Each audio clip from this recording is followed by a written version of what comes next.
Now, we talk a lot about public service, but people across the state aren't quite sure why I got this gene or this inclination, this passion for public service. It started right here in Western New York. And I was that 16-year-old from Hamburg High School who would take an hour bus ride zigzagging through Lackawanna.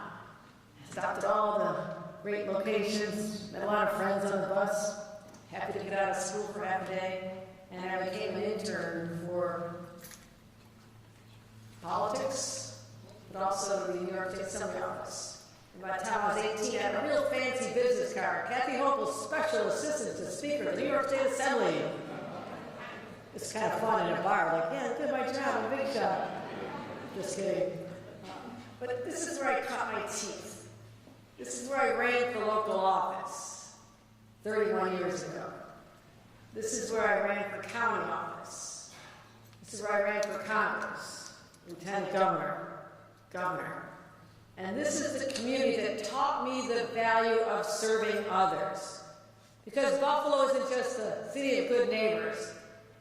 It's a city of great neighbors. People lift each other up and take care of each other. And that's why I am the way I am. I learned about grit and generosity and community and pride right here. And I made a promise that I would fight for this city with every fiber of my being, because I know what it's like when you're knocked down. I know what it's like when people count you out. And I know what it's like to not get the brass ring of the Super Bowl yet. Okay? It's all right. We can talk about it. Kind of like a group therapy session, right? Because there's always next year. Always next year, and next year is right around the corner. But I want to lift this community up and encourage it to believe in themselves again, because we have so much going for us. And I'm so excited to be here, because we're doing a lot. Just a few days ago, I'm going to ask you a question. East Buffalo or East Side? Because I heard both. Okay. I'm very democratic. All those who favor and saying East Side, raise your hand and shout. Okay. All those in favor of East Buffalo, raise your hand and shout. Okay. Staff, take it out of my remarks. East Side is back. So $10 million for the East Side Building Fund. We want to assist in renovating the buildings. It's a great architecture that sometimes gets covered over with the out-of-business signs or the plywood. That's not a welcoming experience for the community who lives there or people want to visit there. We get to revitalize our neighborhoods. That's on top of $260 million already invested there to protect our iconic sites that we have in MLK Park and Broadway Market and so many others. But I believe in those assets. I've been there. I know what they're all about. They're part of our identity. But I also had a broader message back in January when I announced my State of the State address. It said, your family is my fight. And I learned that fighting spirit right here. And I meant it, because right now, there are so many people across this state and in this community who are struggling. Life's been hard. Sometimes it feels unfair. And raising a family here in Western New York, I know what it was like. I was that mom clenching coupons, walking into BJ's, that giant shopping cart. Sometimes I had two, like diapers and formula and paper towels and toilet paper and dishwashing detergent, all that stuff you need. And I was making a whopping $12,000 take-home pay as a town board member. So we weren't feeling real rich. My husband was in government. We were blessed. But you know what? Still had to pay the bills. Still had to pay the mortgage. You know, my life was buffered a lot of other people. I know that. I know that because I was raised by a family. Social justice Catholics. My parents would bring us into the city when we were kids. We went to over on Sycamore. My mother was involved in starting the Neighborhood Information Center, Sister Desmond Sadi. You're all too young to know that name, but she was legendary on the east side of Buffalo. And I would work with my mom there. We'd go visit people who were lonely, seniors by themselves, who we need to bring food and clothes to. That's what I did as a kid. So this is embedded in me. So I know there's people who needed more than I did. We knew that. But sometimes our friends, even today, no matter how hard you work, it just seems like you're not getting ahead. That's why I outlined a vision based on my life's experiences here when I saw my neighbors going through. I want a place where middle-class parents don't have to dread checking that bank account, or they're going to be able to cover their monthly expenses, or that choice of having to pay for medical bills and utilities, and you're ever going to have that luxury of sending your kids to a week-long camp in the summertime, and you pay for your child care. My God, child care is so expensive. It's cheaper to go to one of our community colleges, even our state universities. It's cheaper to do that than pay for child care. It'd be cheaper, we could just put them into college right away. I hadn't thought of that. Baby college. But those are real expenses for real people. And there was a time when everybody believed they'd be able to buy a home, and that was success, right? That's how you were judged. My parents started a trailer park off Electric Avenue. I was just there about a week and a half ago, stopped at the Apollo Diner. They have great fish fries on Friday. Hadn't had them in a while. But there's still people there. My parents got out. They got that little apartment in Woodlawn where I was born. They got that little Cape Cod where 6 kids came along. And then they were able to progress as their families, my family's success group. So many people today, young people, aren't even sure they can afford an apartment and get out of their parents' house, much less be able to set aside all the money they need for that down payment, for that American dream of home ownership. And we have not built generational wealth in our black and brown communities as a result of this, and they just are never going to get ahead and be able to pass something down to their kids. I don't want that to be their existence any longer. That's unfair. And we have to keep fighting for them. And that's what my budget was all about. I talked about what it's like to struggle. But can you imagine if we can tell people, with the budget we just enacted and I just signed, you could have upwards of $5,000 more in your pocket. That is something that people get excited about. And let's start with bringing the middle-class tax rate to the lowest it's been in 70 years for over 8 million New Yorkers. That sounds good. That's how you put money back in people's pockets. $55 million in relief right here. $55 million for over 500,000 Western New Yorkers. We got that done. The state's first ever inflation refund. Everybody's like, what's the inflation refund? We never heard it. That's because you never had it before. We thought of it ourselves. Because of inflation, drove up the cost of everything, your kids' sneakers and backpacks and everything you have to buy. We collected more in sales tax revenue than we expected. Our controller knows how this works. So we collected $3 billion more than we even anticipated in our projections because New Yorkers paid more than they expected as well. And I said, this doesn't belong to us. This is their money. They paid more. Let's give it back to them. That's the inflation refund I'm talking about. Putting up to $400 in pockets of people, $153 million right back here in Western New York. $153 million back in the pockets for more than 1 million people here in Western New York. And I'll say it for the 450th time, I'm New York's first mom governor. Okay. So literally our people keeping track of that all across the state. But what that means is I know what it's like to be a new mom. I know how expensive it is. You literally buy the clothes 0 to 3 months, 3 to 6 months. They grow that fast. You finally get around to getting them out of diapers. I thought we were going to be rich when we stopped buying diapers and formula. Yes, money back in our pockets. So we have said our younger families are the ones who spend the most. How about $1,000 back in the pockets of families with a 4-year-old or under, and $500 for kids up to the age of 16? Got that done. And you add it up, that adds up to over $60 million. Not statewide, that's for Western New York families. Another tax credit for them as well. 207,000 children right here in Western New York. Also, school lunches and breakfast for for some little kids, their tummies are growling during school because they didn't have lunch. And I will say this, and I've heard this from adults who have to live with this, there's a stigma associated with the fact that if you're one of those kids that has a subsidized meal and everybody knows about it, you're more likely to skip lunch because you're embarrassed. And I said this is going to be something I'm going to equalize across the state. The state of New York will cover every child's breakfast and lunch, $1,600 back for each child.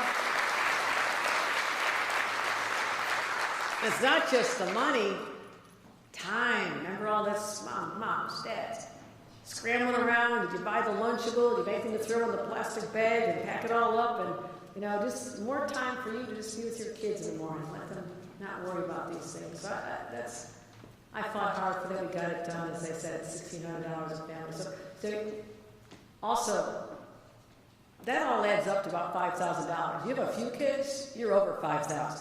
And that's a real difference. And those who say, oh, it's just a gimmick, doesn't add up to much. Really? Have you walked through a grocery store with someone and said, how would you like another $400? Oh, I see you have a toddler. How does another $1,000 sound to you? I have done this. I have gone in the Wegmans here. I've gone in stores in Brooklyn and Harlem. I've gone everywhere. I like to shop. And I see the prices. They're jaw-droppingly high. But you tell someone as you're pushing that cart around the store, how would you feel about this? They are ecstatic that someone understands their pain and doing something about it. And we're investing $2.2 billion for child care all across the state. More money for child care vouchers to help with them. More capital funding for child care facilities to improve the existing ones as well. And we're announcing for the first time something called the baby benefit.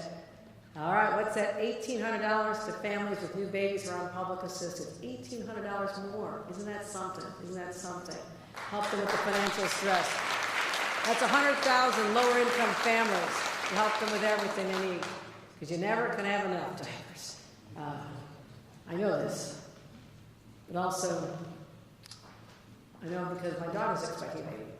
And I'm very excited to be a grandma again. And I just did her baby shower. And I packed up lots of diapers and those little onesies and all those little things. So I'm very excited about this. So I'm also New York's first grandmother, governor too.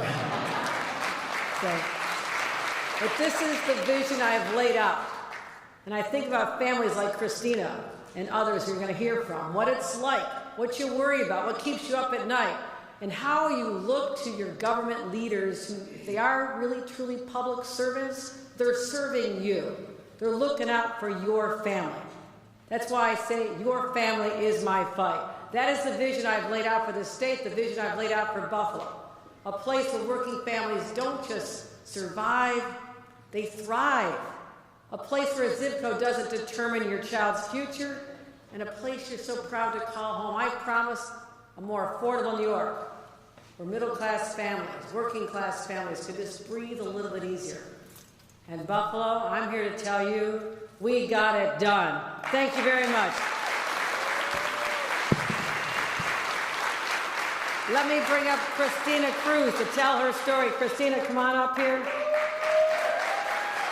37 weeks expecting, just to be sure. Any doctors in the house?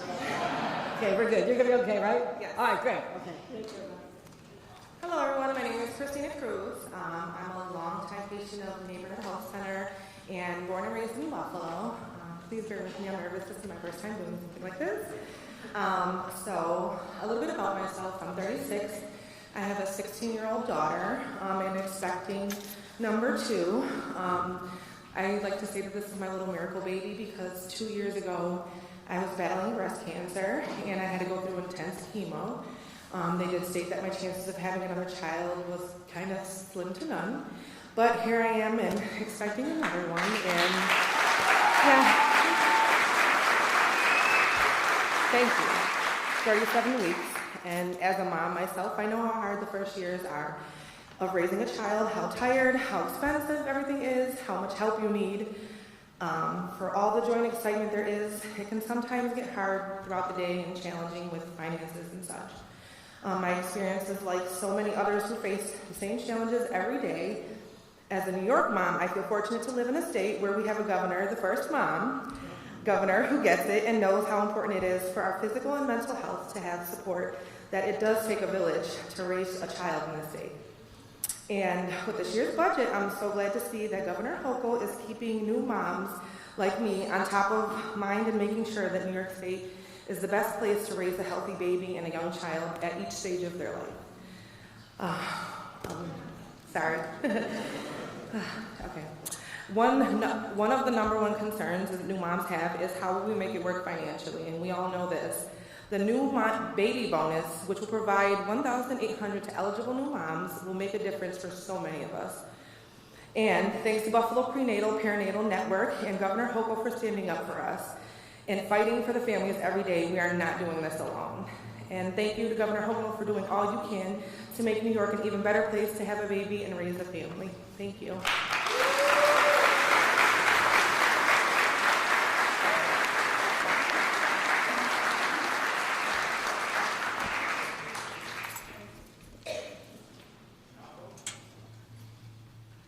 And now please welcome to the stage Trina Burris, President of the United Way of Buffalo and Erie County.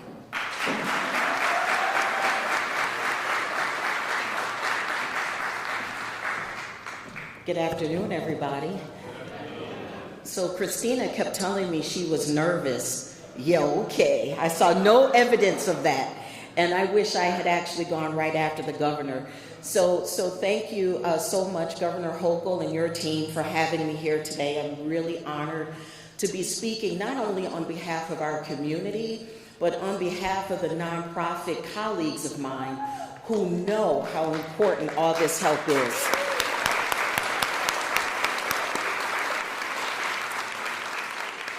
So for those of you who follow what United Way does, we do everything we do for families called ALECs, which are asset limited, income constrained, employed. And so as the acronym would imply, it's about people who are working really hard every single day in our community to try to not only just make ends meet, but to thrive and be happy and successful with their family and their children. And so in our county, 42% of our community struggle to make that happen. And so the things that are contained in the governor's budget are going to go a super long way in making that load a little lighter for that 42%. And so, Governor, again, we thank you so much for that. There's going to be a theme here, guys, in case you were wondering. So at United Way, we have a program called Work-Life Solutions. And in that work that we're doing, we have an opportunity to hear firsthand and to help firsthand those families that are having these struggles that we're talking about. And so often, a key part of that program that gets used and has been used over 1,000 times, families just need money. That's it. No matter what the issue is, money sometimes is what is needed. And so, Governor, when you're giving these dollar amounts that may seem small in their own, in their collective, they are meaningful. In our Work-Life Solutions program, folks often borrow $1,000 from our partner, NBT Bank, in order to meet those needs. And again, we've done over 1,000 of those loans. So that tells you how many car repairs are needed, how much child care needs to be paid for, things connected to your house. These are all things that are affecting lives every day and preventing people from showing up the way that they need or want to at their jobs. And so when the governor expands the tax credit, that helps with financial security. When the governor does things like put money in the budget for the Dolly Parton Imagination Library, that helps students be ready for school by sending books out to children every month with their name on it. I have a 4-year-old granddaughter. I'm telling you, she loves to see mail with her name on it. Her granddad and I are less enamored with seeing our names with mail on it. But we have, I have people in the choir who feel my pain. So for United Way, because of what the governor is doing, we are in 35 zip codes, 2,200 children that are receiving a book every month. That's over 7,000 books just since we've started. Y'all should clap for that. Including in rural communities. So we know that the community is vast and needs our help. When the governor puts money in the budget for healthy communities and universal school meals, we know that that means students are going to be ready to receive the education which they so deserve and so want. And then lastly, when the governor gives money for inflation reduction, she is getting after resilient communities. Those ALICE folks we talked about, it's worse than just not being able to meet a $400 budget or whatever the data is. It's about all the trains have to run on time. Nothing can go wrong. Not a snowstorm, nothing. Everything has to go right. And when the governor puts in all these components and fights for us in the budget, she is a person, a mom, a grandmother that recognizes that. And on behalf of particularly of the nonprofit sector, Governor Hochul, I really want to give you a heartfelt thank you for that as well.